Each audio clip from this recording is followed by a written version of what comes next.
In this lecture, we will look at the basics of money. In later sections, we will take a closer look and understand how money is created in the modern day society and how is it controlled and circulated in the economy. For now, we will concentrate on the basics and introduce money as a natural progression from the bartering days. We saw some of the drawbacks of the barter system. One of the key drawbacks was the need for a common measure of value. As humans progressed, they started to specialize in different fields of work. Now, not only were there farmers and hunters, but also there were potters and blacksmiths. With the increase in professions, there were more products up for sale. Also, the need and demands for the people started growing. There soon arose the need for the many buyers and the many sellers to meet at one common place in order to carry out their transactions. This led to the setting up of marketplaces where people would bring in their excess produce to sell and also to buy other goods. As the number of exchange goods increased, the complexity of barter system increased. By now, it had become absolutely necessary to define each product in terms of a common thing. There was a need for a common medium of exchange, something that was easy to change hands and yet desired by everyone. Some of the early items used were bags of cereal grain and livestock.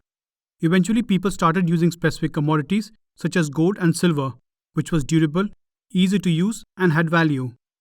With the introduction of this medium of exchange, the other problem, barter, that is the double coincidence of wants, was solved.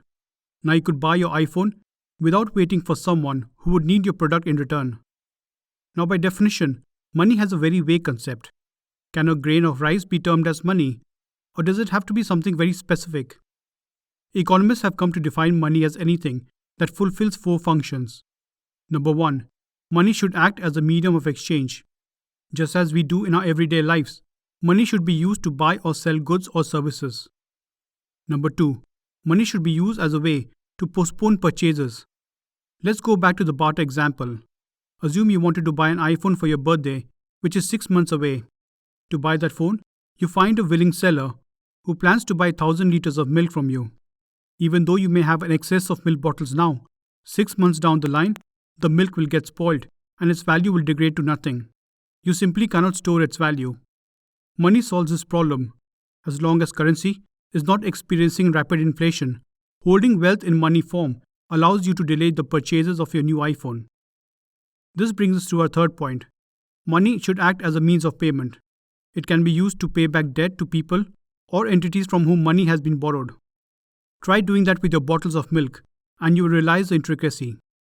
And finally, money should serve as a unit of account. In this last function, money serves as a standard of measurement by which sales, debts, and payments can be accounted. Just as an inch or a centimeter can be used to measure length, a dollar or a euro as a unit of account can be used to measure value. Money was probably one of the most important inventions of mankind.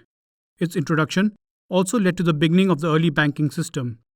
Although the early banks were crude and limited in their operations, over time they learned and developed other functions and have now become resilient structures of the modern day economy.